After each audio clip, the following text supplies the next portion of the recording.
भिन्न पद्मजाण्डकोश सन्तति दृष्टिपात नष्ट पापजालमुग्र शासनम् अष्टसिद्धिदायकम् कपालमालिकन्दरम् काशिकापुराधिनाथ कालभैरवम् भजे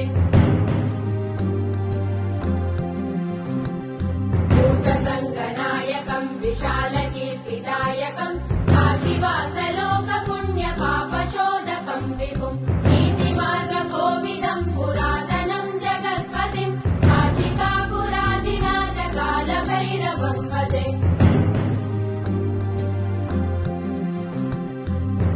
कालभैरवाष्टकम् पठन्ति ये मनोहरम् ज्ञानमुक्तिसाधनम् विचित्रपुण्यवर्धनम् शोकमोहनैन्यलोभकोपतापनाशनम् ते प्रयान्ति कालभैरवाङ्घ्रिसन्निधिम् ध्रुवम् काशिकापुराधिनाथ कालभैरवम् भजे काशी